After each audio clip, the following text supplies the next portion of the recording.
the end. Okay, here we go.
Okay. A lot of the people that are on this call have already been on an open circle call. So I'm just going to, tell the Rasa story real quick, just for those who haven't heard it. So basically, I went to what I call LSC 1000 in 2008. And then in 2011, I was doing a regular spiritual healing, just somebody asking for the light to come down, and this huge ball of light came down.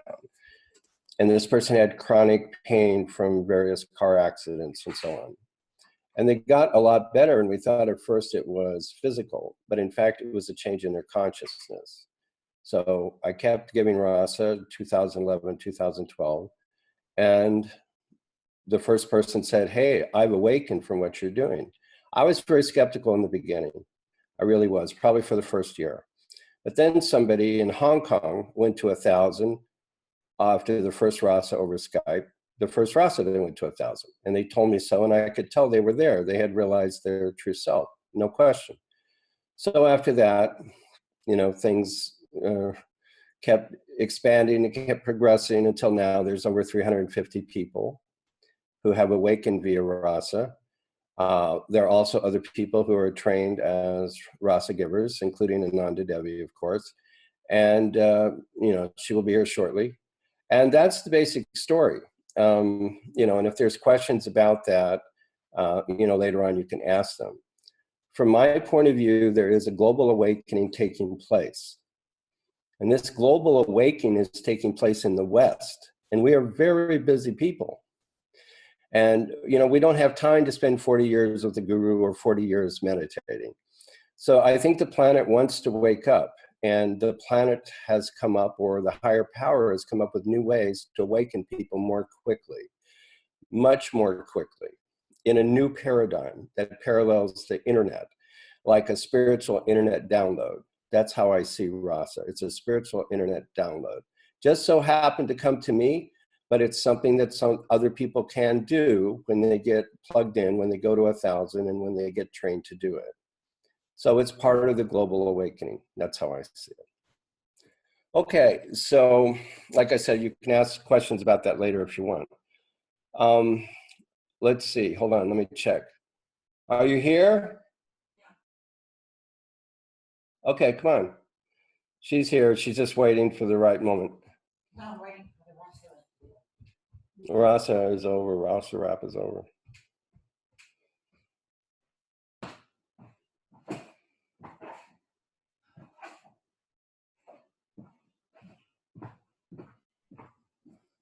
Can you hear me? Hi. This is, oh. Yeah, go ahead. This is Alicia again, and I see everybody but myself, and I want to make sure that my screen isn't black. I don't know what.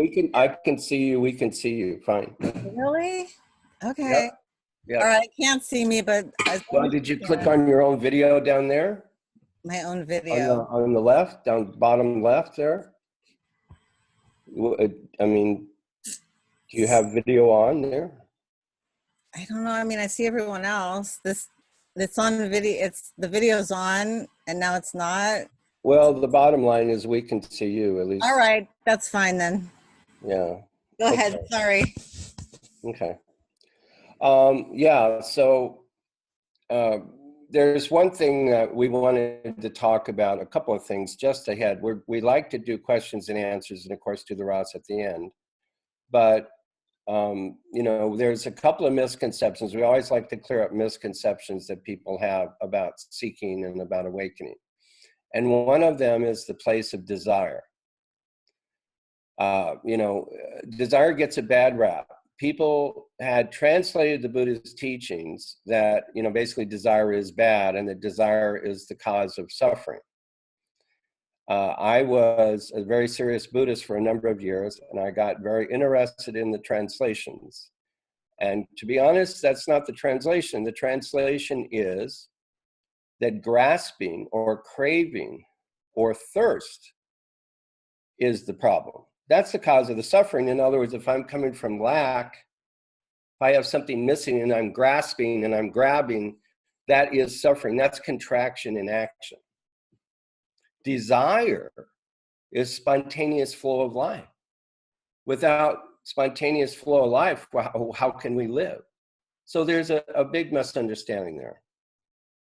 And then from desire, once you understand the spontaneous arising of desire, which is naturally what's going on with seeking, that's a spontaneous arising.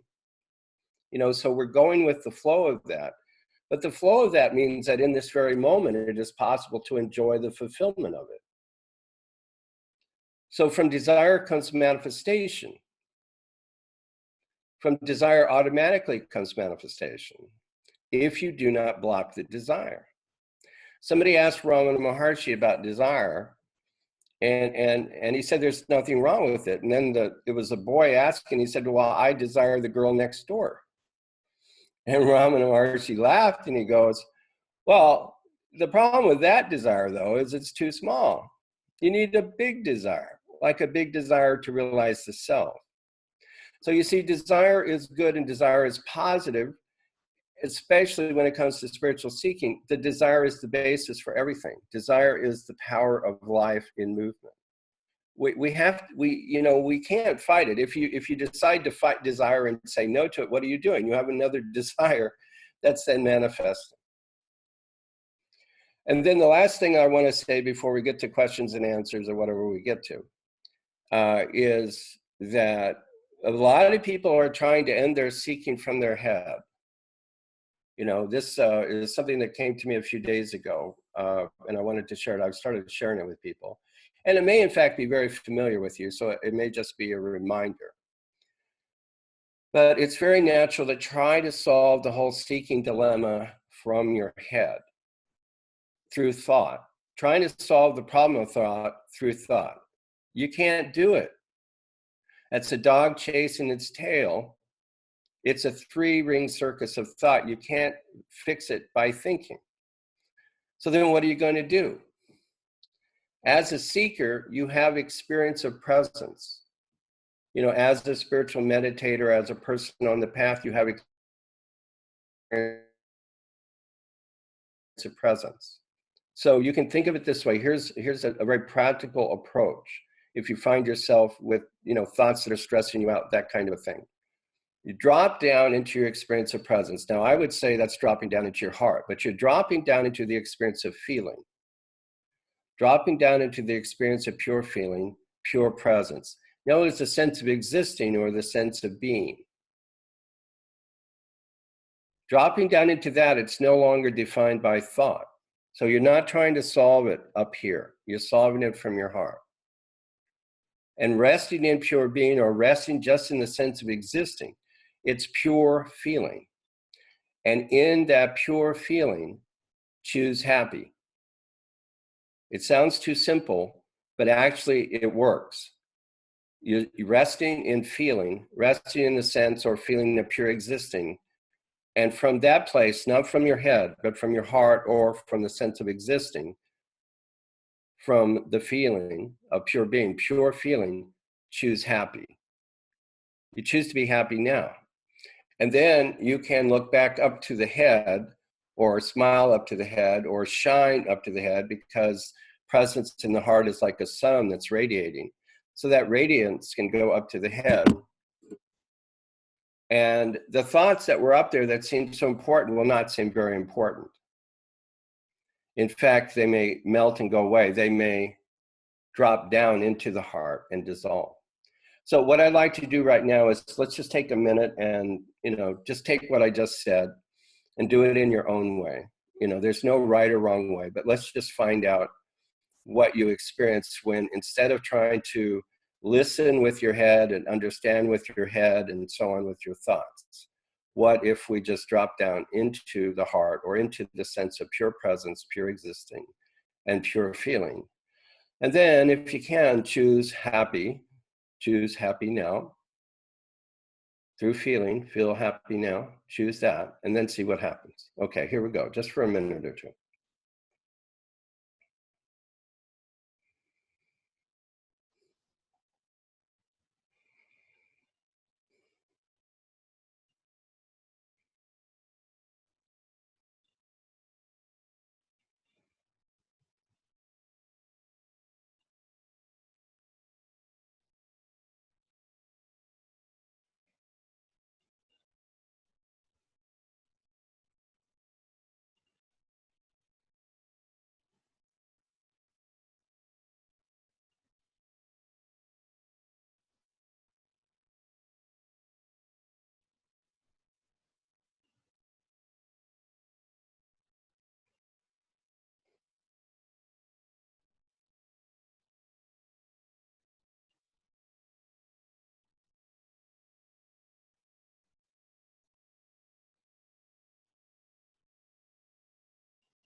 Okay, so in summary, the path could be described as no thinking, pure being. Now, in the fullness of pure being, when you're no longer concerned with, being this or that or being the doer, in the fullness of being, then doing spontaneously happens, like the radiance from the sun. The sun is just being itself, but yet there is this radiance that comes from it. So when there's no thought, and then we rest in pure being, and that pure being becomes full, then the doing takes place automatically. And that's the non-doership, or the spontaneous doing. And just to be technical, that can correspond to the navel. So we have head, heart, and navel. But the main thing is to drop from thinking into pure presence, or into the heart. And the main distinction, the main event that takes place, that's a milestone in seeking, is that you go from being in your head to being in your heart. Then there's a cultivation of presence. Now, that being in your heart might be more like being in your navel or your gut or in your body, but it's still being in presence. Okay, by the way, Ananda Devi is on a silent retreat. She's practicing mantra of silence. So, No, I'm not. Oh, you're not? Oh, okay. I thought you were. I've got nothing to say. Oh, okay. Yeah. All right. Okay, so that's all we had to say. So let's open it up for questions. We're going to do Rasa at the end, of course, for 20 minutes. With Ananda. She'll help me. Ramaji, can you hear me? Yeah, who's speaking? Christoph, Kritza. Oh, yeah, you. Okay. Yeah. Right. I was listening to you yesterday on Gunnar's Rasa group chat, and I have a question concerning, you were talking about that Rasa is purely for awakening, but it also can help in other areas like relationships, financial problems, whatever. Is it possible that, especially if you have problems in those areas, in the daily life areas, is it possible that Rasa is not able to help or not able to dissolve karma, trauma in areas, or is it eventually burned through every karmic thought, every karmic thing that people have? Well, first of all, listen, if you have a body, which you do at this time, just like I do, that means you have karma. If you burn up all your karma, you're going to drop your body. Karma is not a bad thing. Karma. I mean the negative karma. You know, even negative karma is not a bad thing. Sorry. Positive, negative, or neutral does not matter. That's the whole point. The whole point is to be free of this crap. This super circus that we're in here. The ultimate show. That's what this is. Constantly, moment by moment, positive, negative, neutral. As soon as you want positive over negative, you miss the damn point. Now, that doesn't mean you don't employ, or a person cannot employ so-called skillful means. I mean, for example, I'm a Vedic astrologer, not a great one. I'm, just have certain areas of expertise. I don't call myself one generally, but I'll say that right now. I have done Vedic planetary mantras according to my planetary cycles. And the intention of those mantras is to improve my karma. Okay, how did that happen? Because it happened. It was spontaneous. Everything is spontaneous. That's what you want to understand. So if you have the arising of a separate self, that is spontaneous. If you no longer have the arising of a separate self, that is spontaneous. The whole thing is spontaneous. The whole universe is spontaneous. Karma is spontaneous. One guy's a drunk, and he takes his last dollar and buys a lottery ticket. The next day, he wins the lottery, $400 million. Okay? So where's the karma? We see what I'm saying? It's just changing all the time, moment by moment. Past and future illusions. It's just now. That's all there is. Nothing else. Okay, you still have a question?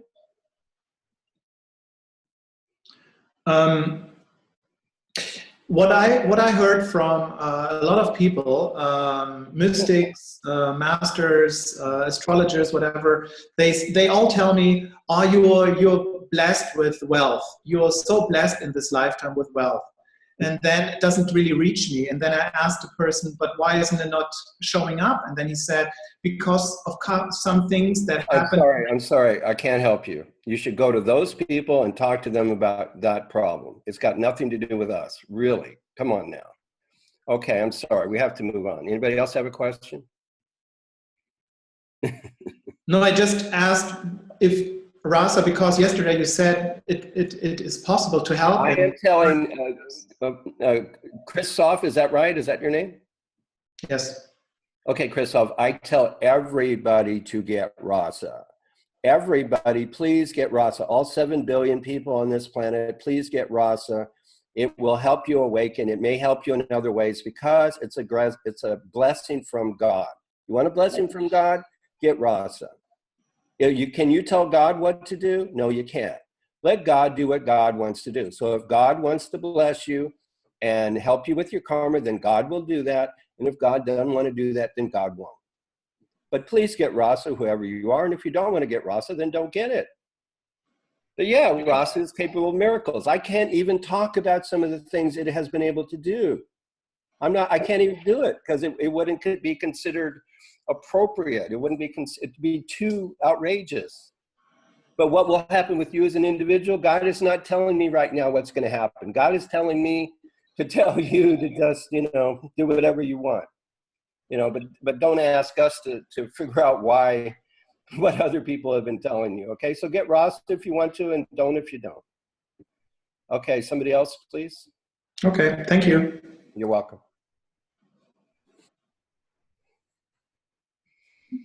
It's a good question. I think it's one that's on people's minds.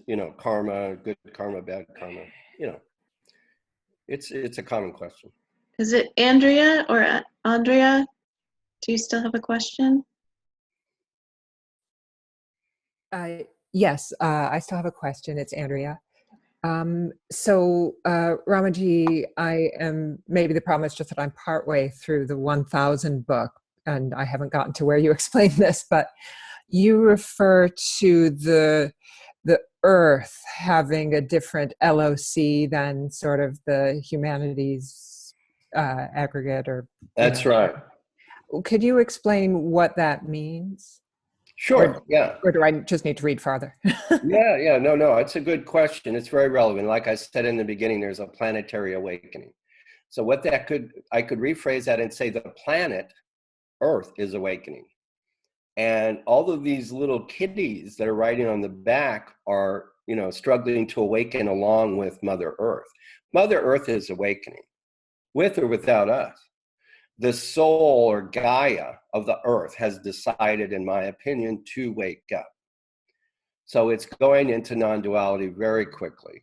I think by 2020, it'll be in non-duality. So basically, as I see it, and I'm trying not to be woo-woo and new age with this because I'm familiar with some of that stuff, and I'm not trying to say that. All I'm saying is the vibration on the planet keeps going up. And in the past, things tended to stay the same way because the planet was, on a steady state at a certain frequency, a certain LOC or level of consciousness. Well, for whatever reason, maybe associated with the 2012 phenomenon and the supermassive black hole at the center of the galaxy and all of this stuff, maybe now the planet is waking up. That's what I think. This is the timing. This is the window. So it's waking up, and those of us, like the people on this call who are seriously interested in awakening, can piggyback on that global power surge that's taking place, not up in the stratosphere or heaven as it used to be, but right down here on earth. The difference is, like say with Rasa, it's the spiritual power, the divine power is now coming down to ground level where we live. Before we had to climb to the top of the mountains in the Himalayas, climb to the top. Now it's coming down to us. And from within, the earth herself is opening, is awakening. So she's literally going to be in non-duality And the people that are not getting this are really going to freak out. I think they're already freaking out, you know? So, but because the planet's moving into non-duality, we haven't seen the massive, you know, catastrophic shitstorm that so many people are afraid of, you know, because the planet herself is moving into greater harmony. So as a result, the foundation for all of this human drama remains one that's very benign and positive as the planet herself goes up in consciousness. So we've seen continuing adjustments. And of course, we see all of these non-duality and other spiritual teachers. They're all over the place like McDonald's. So there's something really different in YouTube, and something's really changed. So anyway, is that helpful? Yeah, that's helpful. And then I can't remember. So the book was written of what, 2014 or something? Oh, you want to know what the LOC of the Yeah, planet has it changed? I think it was in the low 500. All right, I haven't checked in a bit. I'll have to check right now. Okay, so let me just check right now. And anybody else who does LLCs, you can check too. We got some people here that do them.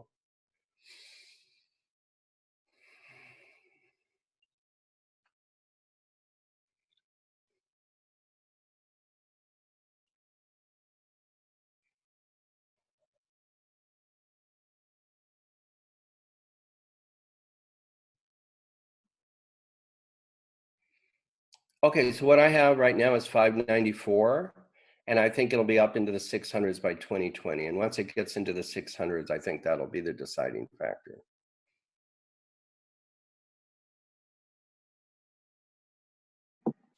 So 594 right now. Okay, got another question, anybody? Yeah, we have Mari or Mary and Eric. You are unmuted. Go ahead. Yeah, so I'm not really sure how to start. I had Neither am I, so go ahead. About a year ago, I had this big awakening experience. It came out of nowhere. I had no intention of it. I was in like 2 relationships in a row that failed, and I was really depressed and thinking about it all the time.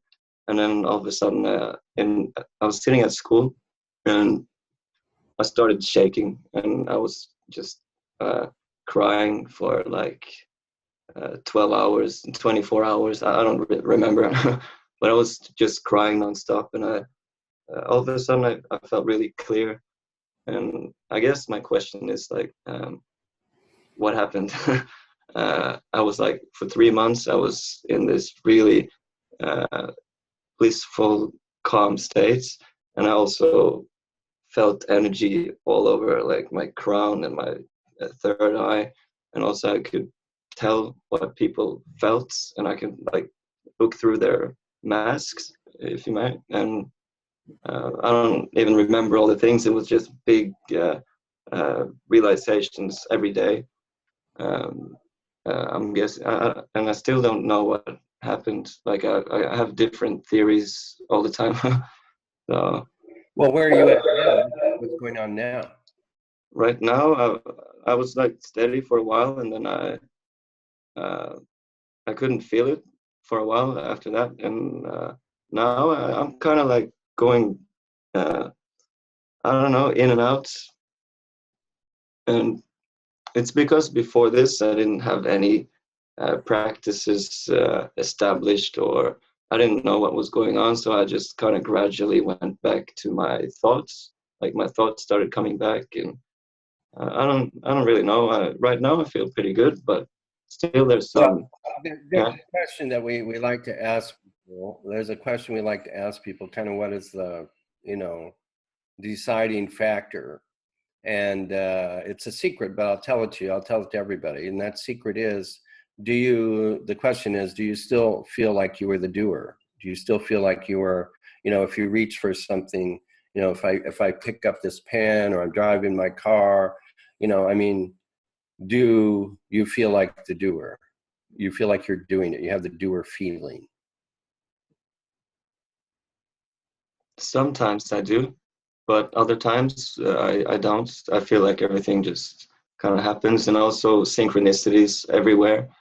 And yeah. Right. So you're kind of in and out of it. Is that right? But when you're Yeah. in it, you're in it. Okay, so that's something we see a lot, okay, that you're right on the edge and you had a genuine non-dual awakening of some kind. So you had a really strong taste and a really strong experience. And who knows, maybe at that time you might have had a non-dual LOC, but you drop back and now you're on that verge again. Yeah. So you may naturally go back into it, but you are the kind of person that we look for to give rasa to. You've already experienced non-duality, you know it's real, but you're back to where you're on the edge, you're phasing in and out of doership and non-doership. So you're a prime candidate for getting rasa and for getting stable in non-duality and going to 1,000 quickly. See, you're actually at the end of seeking. So you're not really exactly seeking anymore. You found, but then you kind of lost again, but yet you didn't really totally lose it. And so it's pretty confusing, but the purpose of rasa is to basically clear all that out and just, you know, make things simple for you and establish you in yourself, your true self, you know, which you had that taste of, which you had that experience of. Yeah. You know, rasa isn't just a magic wand. Anybody can awaken, you know, I mean, probably most people, it's not going to do that much for it. It might help them psychologically and emotionally. But as far as awakening goes, it's really people like yourself, you know, that already have experienced it and are going in and out of being the doer. You may, for example, you probably know that you're not the doer, but you are still having the feeling of being the doer on a, you know, on and off. Exactly. Yeah. Okay. See, that's what we see a lot of. So you're a good example of the kind of person, you know, we're looking for. Okay. Thanks. That's a great question. Thank you for sharing that experience. Thank you. Yeah. Somebody else. Priya, sorry, hand raised. Go ahead, Priya. Hey, Priya. Hey, Ramaji. Hey, Ananda. How are you? I love. Hi. So I have to ask this question. It's something you mentioned in 1,000, and it's this idea of, and forgive me, I don't understand Theravada Buddhism, this idea of the dry path and the wet path. Because it seems to me when people talk about awakening, they have experiences and they're very dramatic and it's wonderful. But I feel like I'm very much that dry path kind of girl. Like it happens and I'm going straight there and it's great. Except like, as you pointed out in 1,000, one of the things that kind of holds us dry path people back is because we don't have experiences, we're not sure we're on the right path. And my question is what would you say to someone who's on the dry path, who doesn't have these experiences, but does just, you know, we do change, we do become our more real self. It's a process, and I'm very lucky to have you guys to guide me through this. It's, I don't hear too much from dry path folks, you know, who just straight through. Lucky, Priya. Lucky. I'm lucky to have you guys is what makes me lucky. You know, Priya, I'm sorry, I'm going to just add in here just because I feel like Please do. I want to say that I feel very sorry for the people stuck in their non-dual experiences, because what they are doing all day long is clinging to the bliss and clinging to the oneness and clinging to this, and they can't get out of that, you know. And then every time they do, they're feeling like they're losing their state that they have to regain, and it lands up taking them so much longer. Whereas with somebody like you, who's able to intellectually grasp it and then slowly but surely drop into your heart, you're having a live, real awakening that isn't dependent on anything other than yourself, your self-realization. Just consider yourself blessed. Thank you. I will now. I've actually reached a point where I tell the people that are sitting in their bliss or in their void or in their this or in their that, you know what, get back to me in a year when you're over it. Because it's not about that. It's about being a human being. So Nothing changed. Nothing changed. I wasn't a dry path girl, but I can tell you I wish I had been. I can tell. And I kind of wondered, like, you know, I just, you don't meet dry path people. So thank you. You don't, but good for you. And there are many dry path people. Okay. And there you go. There's Jason saying, yes, yes. Jason's at 1,000. Oh, thank you. That was my 2 cents worth. Yeah, I think Jason's pretty well. And I disagree with your LOC on the planet, by the way. That's Oh. the other thing. The planet's nowhere close to 590, in my opinion. Planet, people's consciousness. I just don't. I'm not talking about people's consciousness. Oh, okay. Talking about the planet, not people's consciousness. Hell no. Planet consciousness. No, that's something else entirely different. No, planet. We can discuss that another time. Yeah, the planet itself. Yeah, that's different. Yeah, the people are way behind the planet. Mhm. That's the whole point. You know? I just didn't want Andrea to think that she was in any way less evolved than the planet. She's my student. Where is she? I love don't. Andrea. Well, I don't know. She's somewhere. Mhm. Over here. Oh. No, I knew what he was talking about, Oh, but okay. thank you for looking out for me. Yes. Yeah. Sorry, guys. Yeah. No, it's all good. Yeah. Yeah, all that stuff's speculative anyway. I mean, you know, I'm not always right about anything, and plus, it's all concepts to begin with. Okay, somebody else. Anybody else got a question?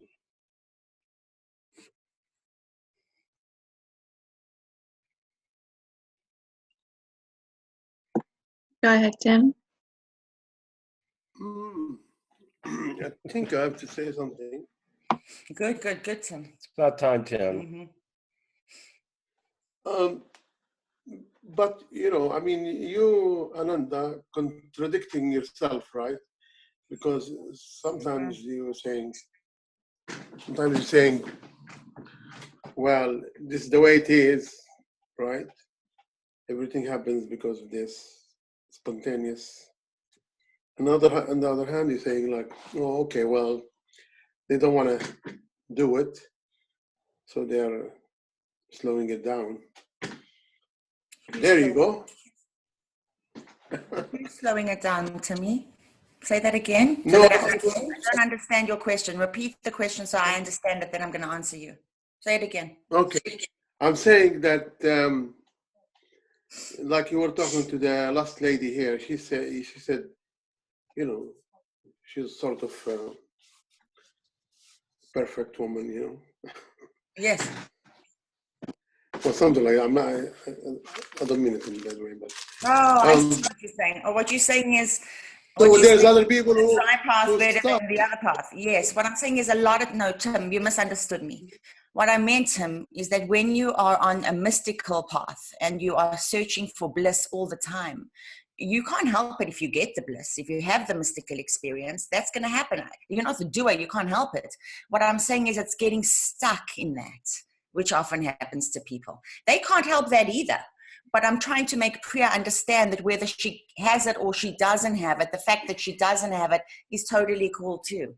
In other words, you don't have to have the mystical experience in order to awaken. However, if you do, what I find in my experience dealing with the people that do, it's tough, you know, because you have this high, you have this bliss, and you want to stay there somehow. And then when you drop from it, which is the nature of duality, and is actually a beautiful thing, because otherwise we wouldn't know the opposites to begin with, you know, it's like, oh, I want to get back there. And then they struggle. So what I'm trying to make her feel comfortable where she's at.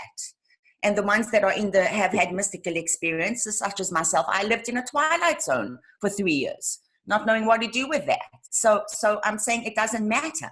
I'm not the doer of it. I happen to have this stuff happen to me. What could I do? You know, and Priya's not the doer, so she hasn't had it happen to her. She may, and then we'll have to deal with Priya after a mystical experience. That's all I'm saying. Don't contradict myself, because there's no one here. I'm just saying what comes up to me. But I do love you, and I love your argumentative nature. Tim is obvious.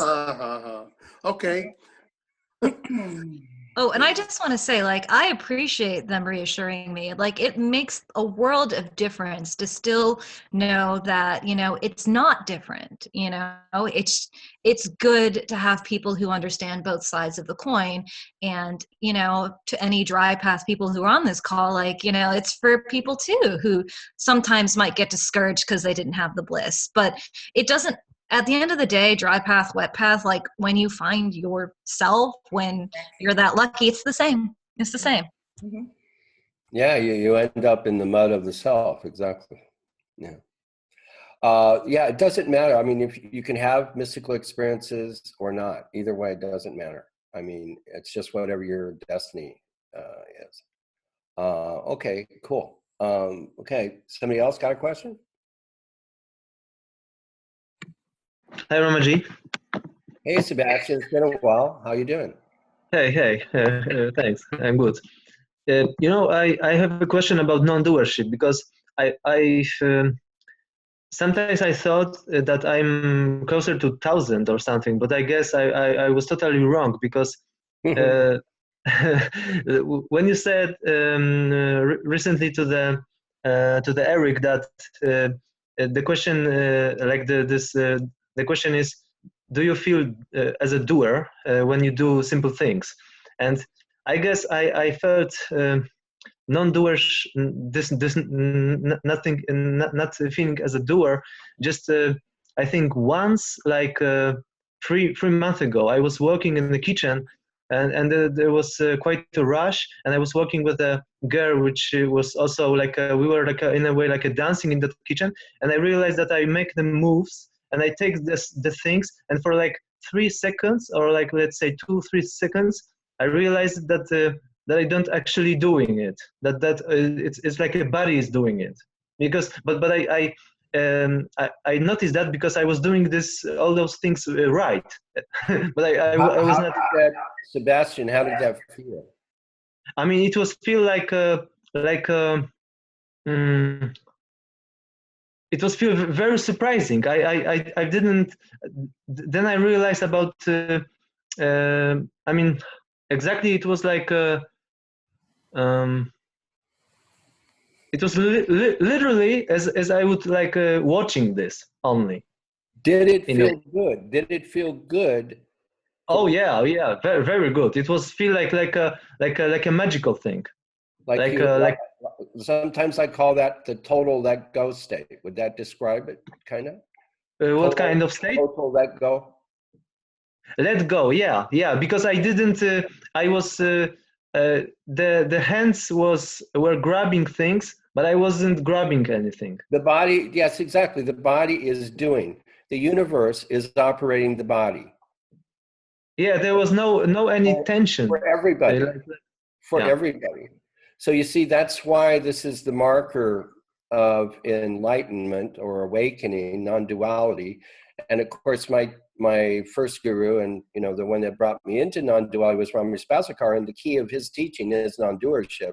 So if anybody doesn't understand non-doership, I always recommend they go read Ramaji or watch one of his videos.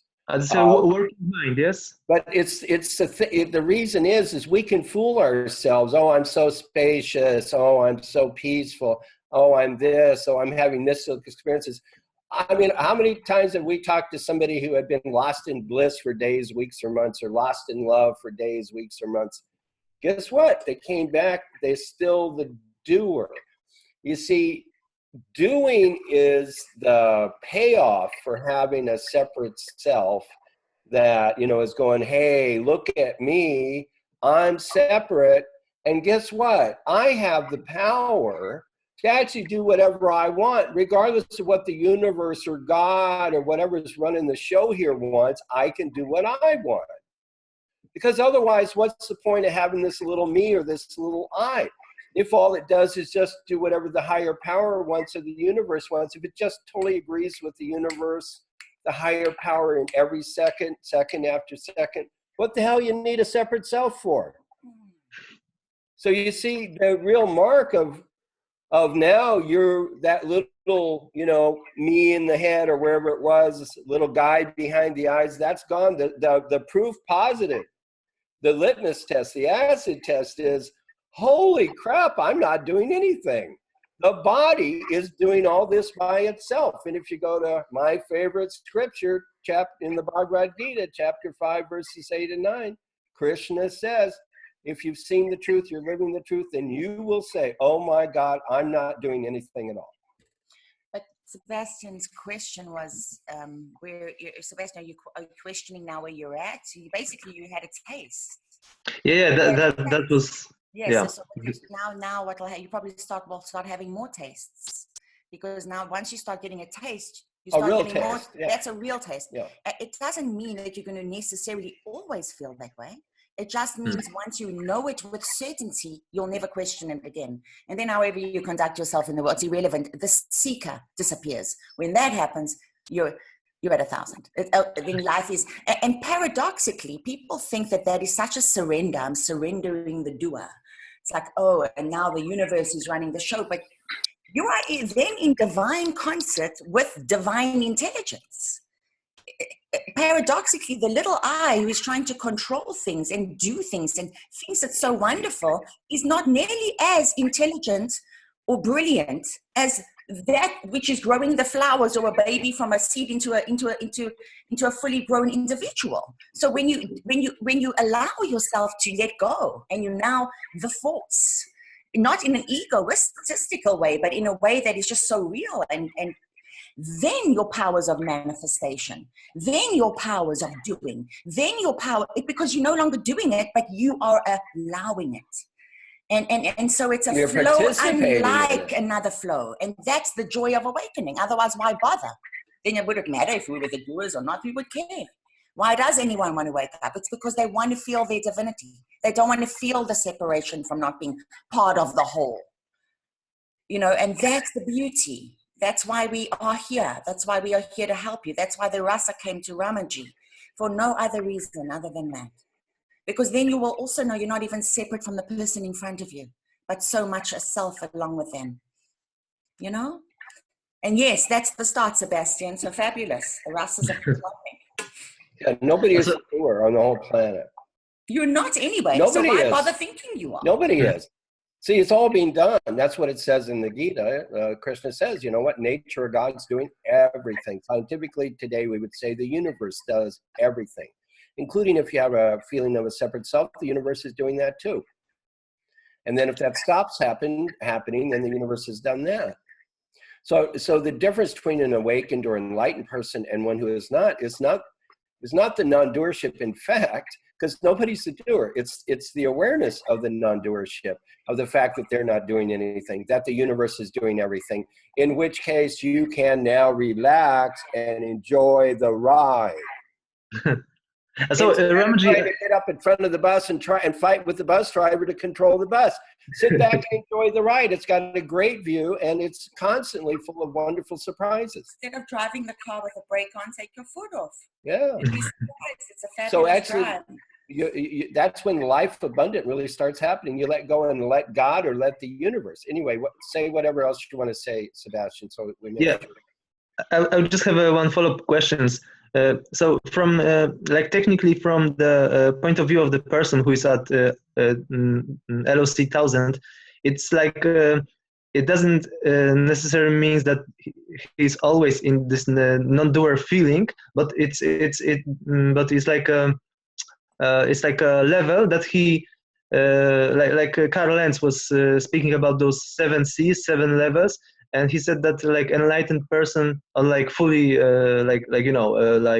fully self-realized person is not person who is on the some highest state, but it's like a person who like discover all state, and he's like now he's just switching and he can be in the witness state, but he doesn't have to be in the witness state all the time. He's like a switching, and he doesn't care about his state. I really don't know what you're talking about. No, I do. Oh, okay. You do? Okay, answer him then. Sebastian, when you are fully awakened, you're no longer analyzing your state.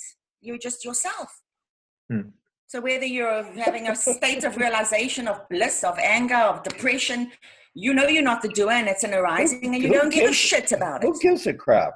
That's you see, the only real measure of, to me, someone sits in front of me and they say to me, now, my students have to tell me, are you awake or not? You tell me, where are you? Because you have to know your own and have your existential state. If you don't, there's something very, very wrong. So just like you knew you had those moments what was I even saying? I don't know why No, I'm he was going with talking it. about all these levels and. Oh, no, don't worry about levels. You know, remember the LOCs are, it's like a map. It's a map. The map is not the destination. You very rarely hear a person at 1,000 saying anything about it, because all of a sudden there's nothing more to say. It's gone. Yeah, So it's indescribable because there's nothing to say. You're like a little kid. You just do this and do that, and feel this, feel that. You know, like when you're 9 or 6 or whatever, you remember, you know, oh, look at the flower. You go, oh, wow, that flower smells really good. Oh, look, a butterfly. You run over to the, oh, wow, look at the butterfly. That's it. The last thing you want to do is sit back and lecture about it, because, I mean, that would just be pathetic, actually. You know, I mean, that's what you go to other teachers for, not pathetic, but, you know, it's just not 1,000. You know, 1,000 when you finish. The reason people come to us is to finish, not for bliss, not for a weird thing, please, just to wake up. And to answer the question specifically about are you in non-doership all the time, here's what I would say. So I'll speak for myself. Yes, absolutely. Hell yeah. Spontaneous as all get out every single freaking moment. The only caveat about that, for example, is let's say we're hiking and all of a sudden there's a bear, a big bear. Okay, now what's going to happen is my body is going to go, we got to get out of here now. And so I'm going to start running like that, and my attention will become more narrow and focused on whatever is needed for the survival of this physical body during the period of the threat. Okay? So there's a narrowing, a functional, practical, useful narrowing of attention. Same thing if I'm talking to you right now. I'm focused on you. So you could call that a narrowing of attention, but all it is an analogy would be a camera lens that can go wide or go narrow. It's just part of the functioning. Okay. Okay. Yeah. But as far as the non-doership or the openness or the no self or the whatever, no, always the same. Kind of like, could say it's a non-meditation meditation state. You're always in non-meditation meditation. There's no point that is referring to any other point. It's just open like a window. If you're not open like a window as your natural state, sahaja, you could be at LOC 1000 in processing or stabilizing, but once you're stable at LOC 1000, all of this is as obvious as the nose on your face, and you're as open as a window, okay? That's how it is. Otherwise, you're just bullshitting yourself. There's a wonderful quote, and the quote says something like this: the greatest hindrance to enlightenment is, the mind that thinks it understands enlightenment is the greatest hindrance to becoming enlightened. So because anything you can possibly think about it, isn't it? Yeah. So just go like this. Cut it. And then, put it, to the side, drop down into pure being, stop thinking. That's the best thing to do. You'll be good. Drop your awareness. You can't figure it out from up here. You have to figure out from being. Yeah. Einstein said if you're going to solve a problem, you got to do it from a place that's higher or deeper than that problem. This is the problem. You're going to have to go higher or deeper than that problem to solve it, which means going into the heart, or in the case of Rasa, the light coming down, higher and deeper. That's what'll do it. Okay, nice talking with you, Sebastian. I'm proud of you, though. Oh, he's a good guy. Yeah, he's a good guy. Fabulous. Yeah. Okay, so, okay, who's next? Somebody's next. Dave was next. Go ahead, Dave. Hey, guys. This might be too vague, but you can do it. Oh, good. I was just wondering if you could talk about Kali Ma. I've heard you mention her briefly, and something resonated with that, and I was just wondering if you could, whatever comes out. We can both talk about Kali Ma. The beauty of Kali Ma is every one of you can talk about her, right, Ramaji? It's a wonderful energy, an archetype. For Ramaji should talk to you about her, because she's so much of Divine Mother, so much he's devotional to Kali Ma. And then I'll give you my take. Maybe 2 different takes, it will be interesting for you. No, I liked where you were going with it, because it's part of life already. Exactly. You know, the death, rebirth that's happening every moment, or somebody has cancer and you go, what? You want to kill your cancer? You murderer. You want to murder your cancer? Well, hell yeah, I do, because I want to live. Well, that's Kali. You're calling on Kali. Please kill my cancer so I may live and be reborn. You know, Kali Ma is a misunderstood energy, because, and you know, I've read so many books and I get so upset because so much about her is conveyed in a way that obviously made sense to the author. Therefore, I respect it, but she's scary almost. It's like a scary energy. It is and it isn't. But because her love is so fearless, because she is so determined to help you awaken, it's that force, that drive. It's Shakti. Kali Ma and Shakti, same thing. Kali Ma is Shakti. It's life force. It's the life force that is the movement of the entire universe. Shiva is the stillness, the peace.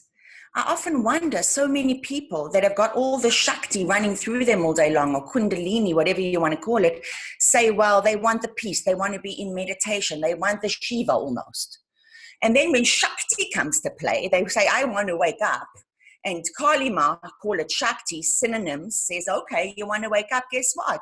You asked for it, dude. That means you're going to now, I'm going to show you what needs to go, the faults. Then they're like, oh no, I want the peace again, the bliss. No.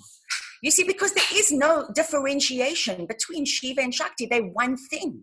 Shiva, stillness, becomes isness, becomes being, doing, movement. Shakti, Kali. You know, Kali is love. Kali is fierce, uncompromising truth. Period. And you know what? Just when you think you've got it, Kali will say, don't have it, sorry. Gotcha, gotcha, gotcha. And then you'll be so vulnerable, standing there naked, scared shitless, surrendered, what now, what now? And then Kali, the Kali in you, you are her, comes to say, here I am. I'm here, because she's not separate from you. She never has been. You have to claim Kali. You know, you have to embody her, you know, and she will, you've asked for it, guys, I'm afraid. I mean, you're sitting here, so she's going to come and play. I can tell you that now. Here's to you. Yeah, you know, I mean, anyone who comes to play with us gets to play with Kali. This is the big But game. it's a good thing. It's nothing to be afraid of. It's love. Anyway, now Ramaji. Is it okay if I add in something? Of course. Hi, it's Jason. Yes, yeah. Jason at 1,000. Go ahead. Yeah. Guru So Jason. no, Jason. Guru please Jason. don't say that. Yeah. So I just want to add that, you know, Ramaji and Ananda, they are kind of like, you know, teaching in a Kali Ma way. You know, they really don't play games, and you know, they trying to help you to awaken right now within one rasa. Yeah, you know, yeah, because I'm saying that because I was, you know, very devotional to them. I love them still, you know, still now. But, you know, I was, you know, thinking that, hey, you know, I can hold on to the back of the rasa train and ride it forever. They don't play that shit, okay? They will tell you, hey, Jason, wake up right now or get out. Yeah, so, you know, so that's what I want to say. You know, they are truly true teachers that, you know, they will not abuse your trust and, you know, innocence. So they will try to awaken right now. So, you know, get a rasa. Yeah. Well, thanks, Jason. Thank you. And we have many rasa givers, as good as us, if not better than us. They are phenomenal. They are. We know that, you know, I mean, if there is no hierarchy here, guys. You know, Ramaji and I say, you know, when we're sitting before each and every one of you, your potential, your guru, you're the guru. We're a bridge. We already know you're awake. There's nothing we know more than that. And we know that any doubts you have, any concepts you have that are on the contrary, that's what we're here to do. Heal that. Kali can do that for us. She's going to be the divine force coming through the rasa. We're just going to be here to nail it down so that when you're full of shit, when you come with your stuff, we're going to tell you you're full of shit and get rid of the stuff, help you get rid of the stuff. We're really not doing it, but the rasa is.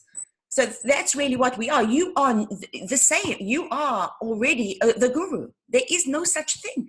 Anyone, any teacher can sit before you and say that I'm more powerful than you. I'm more awake than you. Doesn't get it. There's no way. Or if they imply that by sitting in a big chair and then, you're down here, sitting on the floor. No.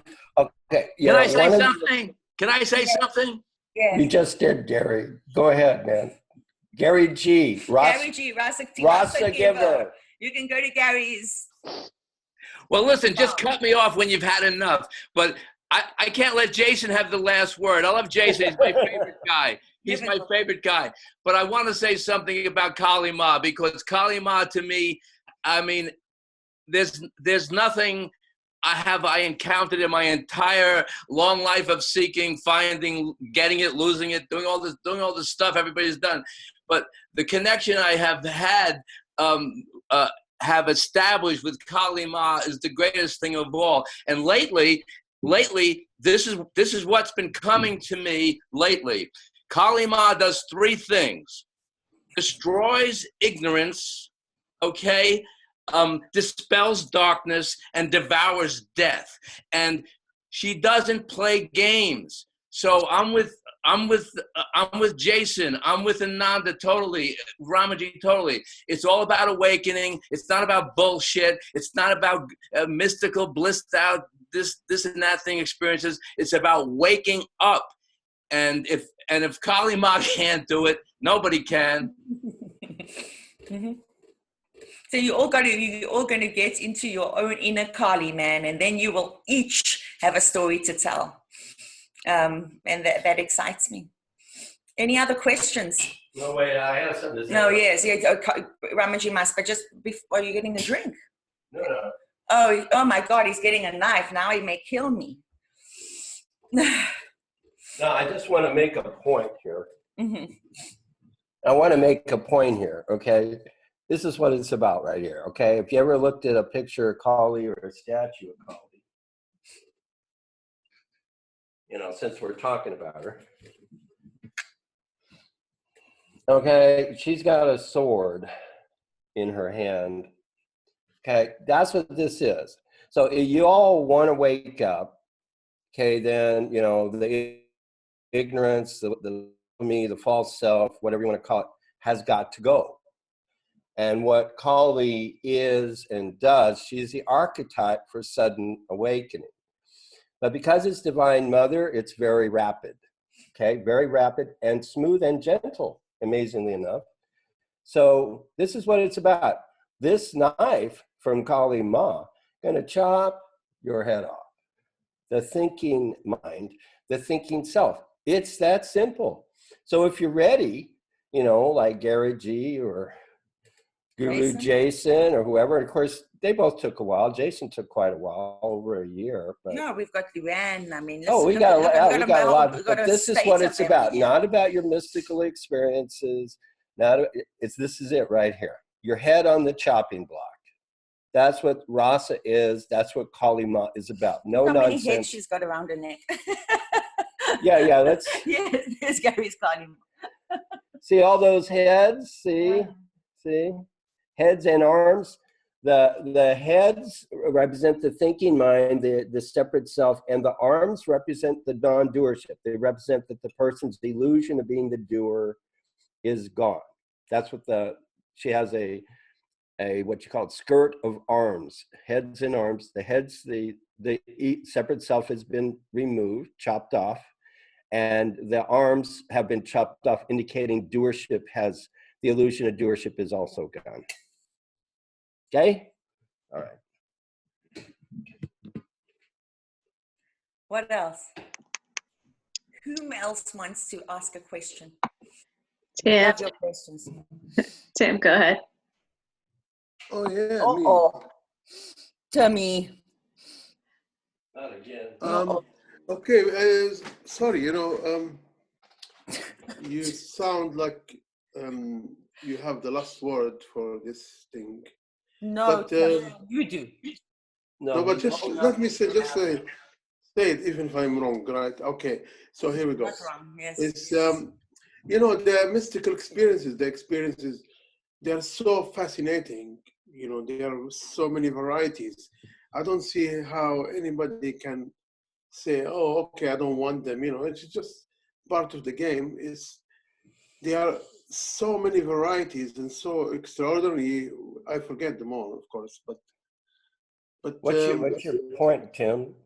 My point is that you're putting down the extraordinary experiences.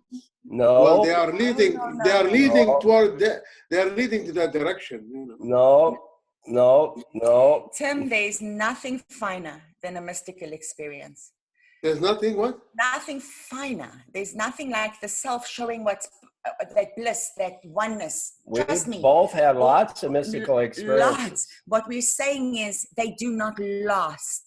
So ultimately, if you're going to go into the bliss, you're going to have to go into the piss. There is duality. Whoever tries to cling to it being a certain way is missing. You know, you have to experience both. And so what happens is with most seekers, they have a sudden awakening and then they, oh my God, then they want to understand. Then they start reading books and going to gurus and listening to YouTube videos. And then what happens is they lose their state and they think, oh, I've lost it now. And they get depressed. And now they have the upper. So you go through this on and off, on and off, on and off, on and off, on and off. Eventually you realize that what you are is even beyond the bliss. It doesn't make sense. Yeah, but wait a minute. You said earlier that like you live like a child, which is true. I said that. Yes. I Innocence. do. I don't know about her. I do. Yes. Yeah. Okay. So in that experience, that's interesting experience, and I don't see anybody who doesn't want that again. It's not an experience. It's a way of life. Okay, Tim, listen. Okay, so here's a mystical experience like I drew on the piece of paper. Okay, that's temporary. The piece of the paper is the substratum for the experience. That's the self or pure awareness. Okay, it is what enables all. I could change that to something else. The paper would stay the same. Okay, this is a very old analogy, but please stop thinking about any experience as being it. Okay, that's our point. Yeah, I understand. Mystical experience is good, bad. It's not about experience to begin with. What is the space in which the experience is happening? You know, you have a train station, you have a bus station, whatever, people coming and going, trains or buses coming and going. What happens with the space?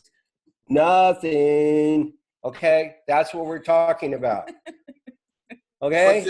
So stop focusing on content. Stop focusing on content, please. Okay? I understand. But Great, if you feel good, you understand. If you feel free, you want to have that again, right? Of course. It's your natural state. That's the whole damn point. It's not an experience. It's who and what you actually are. There's no effort to be what you are. That's our point. If you I'm just saying it's a difficult area, you know. Not when you finally uncover it. It's just yourself. It's who you were since you were a baby, since you were born. Tim, you are so attached to this being difficult, which is why it's difficult. The Yeah. minute Thanks you for that. being so difficult, you'll get it. You're Thanks attached for both to of you. difficulty. Yeah, we both know Tim. We both worked with him We've for a worked long for a long time. time. Yeah, he's And I'm now sending you to Gary. yeah, we're gonna send you to somebody else. Hopefully can spank you a little harder. No, please, no. Yeah. We know you want that personal attention. But you know, you're following your path and that's all good. But no, really seriously, it's not about experiences because they all come and go. It's we all know that whatever comes and goes is not it, right, everybody? Yes, we know that. Right. Send him to me. I'll take care of him. You kick his ass, Gary. It's time, Gary G. Yeah, you kick his butt. I'm going to kick his butt. Okay. Let's thank you, Tim, for your entertaining challenge. We love you, Tim. We love you, man. He knows we love him. Yeah, we love you. Okay, who's I love you half and half. Thank you, thank you. So it's Better actually, be half and half. Yeah, better be half and half. How are we doing for time, Kate? if we said we were ending at around 12:30, so we should probably jump into the rasa. Okay. Oh, we're going to end at 12:30? Yes. Oh, Yeah, we were. oh, gosh, we're having such a good time. Okay, well, let's do the rasa then, I guess. So Okay. it's like 12. What time do you have, Kate? 12:15. Oh, okay. Yeah, so anybody who doesn't have your video on, could you turn it on now, please? It's not absolutely necessary, but we love to be able to see you. That does enhance it a little bit. Kate, it's wonderful to have you back. Yeah. You have no idea. Oh, yeah, we're so happy you're here. Thank you, thank you, thank you. We can totally relax and be ourselves and be comfortable, knowing that you're in charge and you're running the show. Hi, Libby. It makes it so much easier. Yeah, yeah. Hi, everybody. Oh, yeah. Does anybody need to take a bathroom break? Actually, I'm going to. So 2 minutes.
Music. Oh, yeah, we're gonna be muting. Okay, I think everybody's back. So we're gonna be 20 minutes in silence with eyes closed. And okay, ready? Okay, here we go. We're gonna mute ourselves. We're gonna give you rasa for 20 minutes.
Okay, that's the rasa. So if you have time, you can sit quietly for a while after this. Just want to make a quick announcement that Ramaji.org has become RASA Transmission International.com. But if you did go to Ramaji.org, you'd be automatically redirected to RASA Transmission International.com. And also we have our new list of international certified RASA givers on there. So in case you live in another country, you know. Or speak another language. Or speak another language, right? Or just come from the East Coast or wherever. Yep. So we want to give a shout out to our RASA givers. You'll find them on the new website. Thank you, everyone. Thank you, Kate. Yeah, thank you so Open much. Circle. Thank you so much. We're always so grateful. We're here because to you're everybody, here. You know, we encourage you to book sessions with us, actually, to help you awaken quicker, not just with us, with any of our rasa givers. This is the sampler, and then, you know, so. Thank you both. You're welcome. And we'll see you guys next week. We're very excited. We're going to have a good series. This is going to be a great we series. got good people, great people. That helps so much.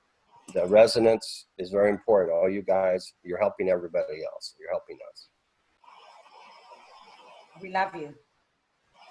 Love you. Thanks for being here. Until next Bye, time, everyone. Be well. Be well. Thank you, Kate. Thanks, Kate. Bye.